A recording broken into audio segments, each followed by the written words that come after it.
Hello, everyone. Today we are having some amazing guests, the makers of LN VPN. And do you want to introduce yourselves? Yeah. Okay. Hi, I'm Freerk. And together with Christoph, I built LN VPN and Audiment. Yeah, hello, I'm Lightrider, and together with Freerk, we built LN VPN, and now we are building Audiment. And last year, I think exactly at the same time, we participated in the Bolt.fun hackathon. I think it was the first hackathon. No, it was the second hackathon. And yeah, I think we also won a prize. I think we will talk about it later on. Yeah, you were participating in Legends of Lightning, but Wall 1, not Wall 2. Was it the first one? Okay. It's true. There was some kind of hack sprint or so before. There were no prizes, but it was like a hackathon, but there was no prizes. So I think. Yeah. So how was your experience in the first Legends of Lightning? I mean, it was very nice. It was very well organized. It was cool to have something like this. I never saw something like that before, where you had like a hackathon which was focused on Lightning, plus that you also get some money if you deliver some cool project, and also that it was completely remote. Like there have been hackathons. For example, in Berlin, there was the Lightning Hack Day, or in Munich, or in New York City from Fulmo.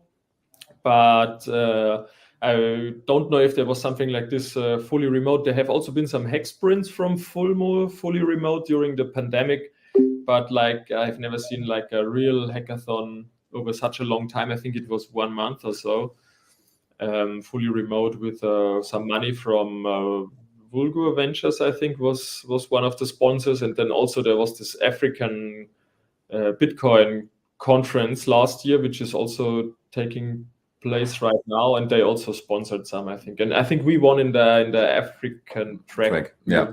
The nice thing was that it was over a long time in comparison to other hackathons. It's not just a few days, but a few weeks, I guess. And so with your normal project where you're working on was easy to just apply and keep working on it. Yeah. Well, we had like a couple of weeks ago, we were hosting a workshop with Oleg Mikowski. Mm-hmm.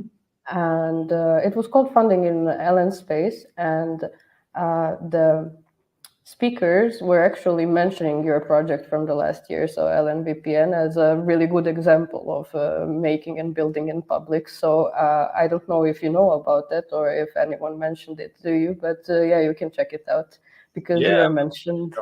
Cool. So that actually inspired us to invite you here, because we really haven't heard from you since on the platform, since the hackathon ended. So we wanted to see and give you the opportunity to tell us what are you currently doing. And for the people who aren't inputted in the last year's hackathon and projects, would you care to explain what is actually LN VPN? Sure. It's a very simple VPN service, which you can pay only via Lightning. So on our website, lnvpn.net, you just select a country.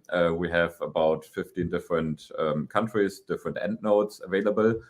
And then you select a durability, also how long this VPN you want to use it.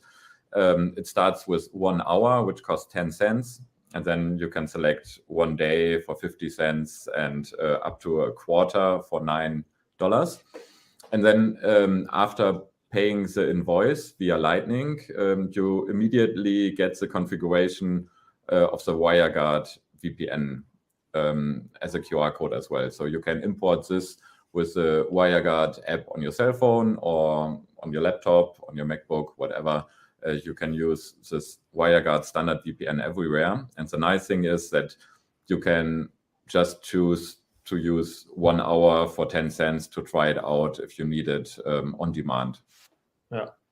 basically when you are somewhere or you are at home or whatever, and you want a VPN connection within 30 seconds, then you can just use our service. You just pay a Lightning invoice, and then you have the VPN connection. You don't have to make a subscription, or you provide an email address or a PayPal or credit card or whatever. It's just a simple VPN service. And in each of these endpoints in these countries, we have like servers, like virtual machines, and then we tunnel the traffic through these servers. And so it's not that that everything is on a centralized server. So it's like decentralized on many different end nodes. And we also offer disposable phone numbers. That was something we created during the hackathon. So, for example, you want to open a email account or a Twitter or whatever, and you don't want to provide your real phone number, then you can get a disposable phone number, which is valid for 20 minutes or so. And then the service where you want to create your account is sending you a code, and then the code is displayed on our website. So you have a one-time phone number verification code, and then you can use this, and then you don't have to actually give them your real telephone number. Yeah, that's also something we built. And we also have now a partner program. So, for example, if you're an influencer, then you can share your own link to our website, and then you get a small cut of every purchase people are making on LN VPN. Yeah. Well, that's quite wonderful, actually, and really useful. Does it work in China, maybe? It works also behind the Great Firewall, as far as we know. Yeah. Yeah, we try to hide the traffic a bit, like to use internet ports which are used for other services. The Great Firewall in China is pretty advanced and good in detecting this. But in some other countries like Iran also, yeah, I'm not sure if it works there. So. Yeah. Okay. So that leads us to my next question for you guys, and that is, what inspired you to create this project? You can. Well, now I guess it was 1.5 years ago. We went to the Oslo Freedom Forum, the conference in Oslo, and had a kind of a little Bitcoin booth there, together with people here from Berlin, in order to show participants of this Oslo Freedom Forum how to use Lightning for their NGO work. And we thought about a good way to present this, to showcase this, to create a proof of concept that you can get something of value for your NGO work for just a few cents. And then we pretty much quickly came up with this idea. VPN is quite useful in such NGOs because you can evade censorship and you can communicate freely and encrypted. And so, yeah, actually we built this as a proof of concept for this one conference 1.5 years ago, but we saw that still people are using it. People keep using it, and we keep adding new servers and yeah, some new features as well. Yeah. Okay. What are the short-term and long-term goals for LN VPN right now? The short-term goals are to make it more stable, so that we have always very reliable servers. And the long-term goal is also to scale it a little bit more, also to make it more known in the community. I mean, still many people don't know what LN VPN is, or they still don't know that there is LN VPN. That's why also we came up with this partner program. And that would be one of the long-term features, and also to make maybe some kind of dashboard for users so that they can track their own data usage, for example, because we have also data usage limitations, but we expanded them a lot in the last few weeks. So, for example, for 1 hour, you can use LN VPN up to 5 gigabytes, which is definitely enough normally, unless you are streaming like hell. But yeah, this is also maybe to expand our API a little bit more, because we have also API functionality. And yeah. And we are playing around with new and interesting features with Lightning as well, as this was originally a proof of concept. Maybe we can in the future add something like subscriptions for a service, so you don't have to create a new account every month or so, but that it automatically, you're paying automatically every month for it. Yeah. And what about any recent updates?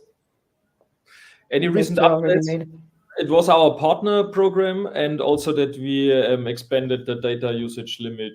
I think we expanded them by 5x, so you have more. We have now 5 times more data usage. Transfer limits, 5x more than like a year ago. So that's I think the biggest update the last few weeks. Yeah. Other than that, it works pretty well. People love it. We have a Telegram group where you can get support and talk about the service as well. Yeah, I also use it or sometimes. Then I forget that I use it, that I'm using it, because I switch on the VPN, and then I have also a 3-month subscription, and then I completely forget that I'm using a VPN, because it has the same speed, and then sometimes I get kicked out from some websites because they say, hey, yesterday you were connected from Germany, today you are connecting from the Netherlands, there is something fishy. And then I realize, I'm using LN VPN, the VPN connection is still on. So yeah, I also use it when I, for example, want to connect to some servers or some databases, which are restricted to certain countries or so. So I think most people nowadays use VPN services not primarily to obfuscate their internet traffic, because then they also have to trust the VPN provider, but most of them to use it to prevent geo-blocking. For example, if you want to watch Netflix USA, or yesterday someone told me that we should also offer Turkey again as a country, because in Turkey the YouTube premium subscription is only $2 or so, and then you have a VPN connection, and then you can buy your $2 YouTube subscription. Or, for example, in Brazil, they stream the whole German football league for free on national TV, but it's only reachable via a Brazilian IP. So some people also told us we should please offer Brazil in our endpoint. So I think most people use it to prevent geo-blocking nowadays. Yeah. That's what I use it for mostly. I really didn't know there is any other usage of that, actually. Yeah, But you learn something every day. Yeah, definitely. So what are your main strategies for developing LN VPN's business model? The supply and demand, I would say. We don't have like something like a business plan, or we also don't have like a greater strategy. So it's, for us, it was always supply and demand. So when people wanted some endpoints, when people wanted some features, then we tried to build it. And when there's no demand, then we turn it off again. For example, we had also some servers which had absolutely no demand. Then we turned them off, and other servers, there's more demand. It's not like that we have a strategy plan or a business plan or so. It's more like it's a fun project. Yeah. It's a fun project. Yeah, well, as long as you're having fun, that means that it's good. Yeah, exactly. It's more like a hobby. It's a fun project, yeah. And you told me just before we started the call about your new coming project. So do you want to say a few words about it? Yeah, it's like a few months we are working on something new. It's called Ordinment. Maybe you've heard of ordinals before. It's quite new and big thing in Bitcoin ecosystem. Also very controversial. And we are building an inscription service for ordinals. We have also built a wallet, a non-custodial wallet, where you can send and receive ordinals. And we are also building right now an ordinals explorer, where you can see all the ordinals which are around, and where you can also filter them and display them and share with your friends. And yeah, that's our project at the moment, where we spend most of our time on. Yeah. Well, I'm still really new to the not only Bolt Fund community, but like Bitcoin AI Noster community, because I started working like 2 months ago, no, a month ago, like straight up a month ago. So I'm quite interested in that part where you said that it's controversial. So I'd like to know more about it, and probably there are people that will listen to this conversation and wonder the same. So yeah, so with the ordinals theory or this inscriptions, it's again possible to write data into the Bitcoin blockchain, and people have fun with it and try out different stuff. They inscribe small videos, audio files, many images, and often it's like the classic NFTs we got on Ethereum, for example, since a few years. So people are inscribing inscriptions and then try to trade those and sell those and so on. And this results in more Bitcoin usage and more usage of the Bitcoin blockchain. And thus, the fees for a Bitcoin transaction are higher than they used to be in the last years. So many people are complaining that for them it's kind of a spam transaction, and they don't like that people are playing around with Bitcoin, having fun with it, and writing weird data into the Bitcoin blockchain. And this results in higher fees for like serious people doing money transactions on the Bitcoin blockchain. So this is, I guess, the reason why it is controversial. People are complaining that I don't like this NFT images on my Bitcoin blockchain.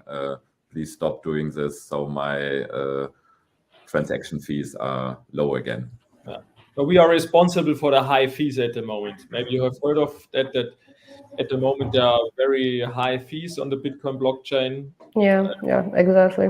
That's how responsible for that. But on the other side, it's an opportunity for every Lightning project, because it incentivizes people to use Lightning. Yeah. So. Yeah. Lightning is contradicting all of those problems. Yeah, hopefully, yeah. Okay, so let's get a little bit back into our conversations about Legends of Lightning, because Legends of Lightning, I mean, this whole conversation is also part of Legends of Lightning. So how would you advise today's makers in the tournament in building in public? What is the most important facts and terms that they have to come to? You mean when they are taking part in a hackathon, or in general? When they're taking a part in a hackathon, or in general, just building in public?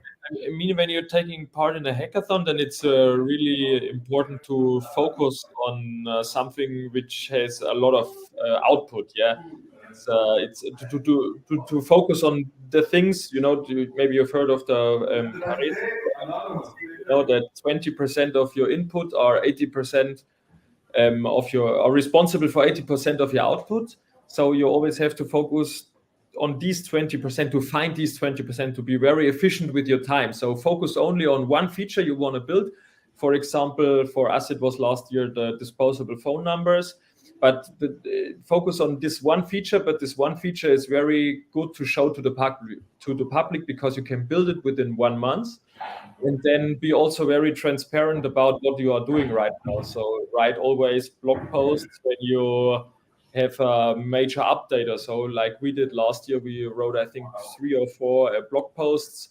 And always write a blog post. Hey, now we have now we have finished this. And then last year, I remember for the hackathon, we also established a server in Africa, which was not that easy because in Africa it was not so easy to find a reliable hosting provider. Then it was also important for us that we can pay them with Bitcoin, which is also not so easy to find. And be transparent about what you're doing and write blog posts about it so that the jury can see what you're doing, and also other makers and also the audience.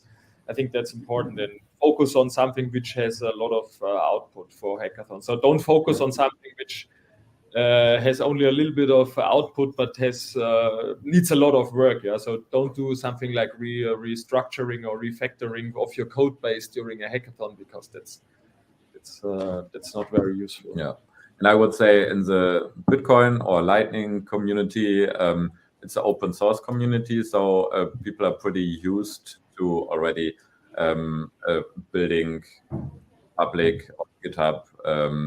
You can see the issues, you can see the pull request, you can see the discussions, internal discussions, because it's often remote teams. We are now sitting together in one office, but usually it's remote. And then it's important to just do everything public. Yeah, and try to be always open sources as possible.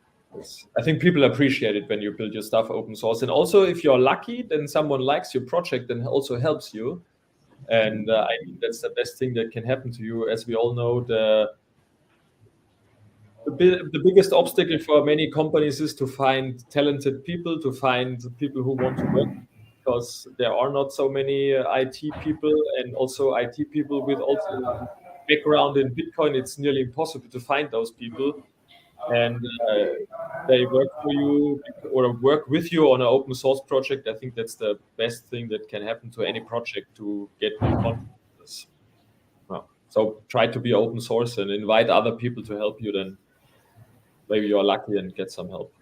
Yeah, I agree completely. Like, I'm currently working on a project, developing one app, and I struck a barrier. I couldn't figure out how to fix the code, and I was like, I'm going to do it alone.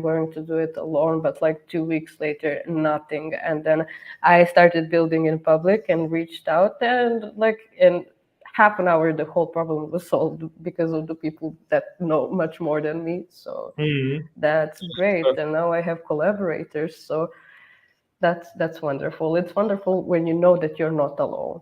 Yeah, absolutely. And also our projects like LN VPN and also Ordimint are open source, and if anyone who is just watching us right now, you are very welcome to contribute, especially for Ordimint. We always appreciate if someone is good in front end or whatever and wants to help us. We are building right now an Ordinals Explorer. So if you want to see a nice Ordinals Explorer, if you're a person who is good in design or front end, then you're always very welcome to help us. Yeah. Guys, note that. It would be really wonderful for everyone to work with you guys. You seem quite cool. Thank you. Okay, so another question. How did the hackathon experience and the building in community and public contribute to the development of LN VPN? It contributed a lot, to be honest, because also during the hackathon, I reached out to a designer, the guy who made our logo, which is quite cool. It's like this mask we have in our logo combined with the V of VPN. It's a really nice one. And I asked him, hey, can you give me some advice on how to change the website? And you can see it in our old blog posts. There are screenshots of our old website, and this is completely horrible. This is the design before. And he told me like less is often more. just have four colors like a white, yellow, black, and a gray background. That's it. Stay with that and get rid of all the emojis you have in your user interface. Just use only four colors, and that's it. And then the website improved a lot during that, and so the hackathon was also very important, not only for functionalities like disposable phone numbers or the African endpoint. It was also very good to upgrade our design and make it a little bit more user friendly. Yeah. And did you apply for any other hackathons after that? Not really. We applied for something quite different. We applied for an accelerator program like Wolf. Maybe you've heard of it. It's a Bitcoin-focused accelerator program in New York City. I can really recommend to everyone looking into it if you work on a project and want to get some funding. And we applied there with LN VPN. And first of all, we applied there with LN VPN, but later during the application process, we also started to work on Ornament. So we also applied with Ornament, and they accepted us for Ornament. But without LN VPN, we would have never applied there. And we got accepted there, and then we spent 2 months in New York, which was an absolutely incredible experience. It was really awesome. And without LN VPN, that journey would have never started. So LN VPN and the hackathon was really, really important for us, to be honest. That we have to point it out. This hackathon last year was more important than I thought. I realized it right now. Good to know, really good to know, because that flatters us. Yeah, definitely. We are glad you had such a great experience. And one of the final questions from my side are, did you successfully create your community and audience, and how? And if you could fix something, what would you fix? Well, as we already said, we have a Telegram group, which is, I would say, kind of the community. But yeah, our service is a service each person uses individually, and it's not that important for us to have this community if it is in other kind of projects, probably. But with this Telegram group, it works pretty well. There are even people helping out others how to install the WireGuard VPN software, for example, or if something doesn't work. This helps a lot. Yeah. For a VPN service, it's like also about privacy. So a community is not that important here. So yeah.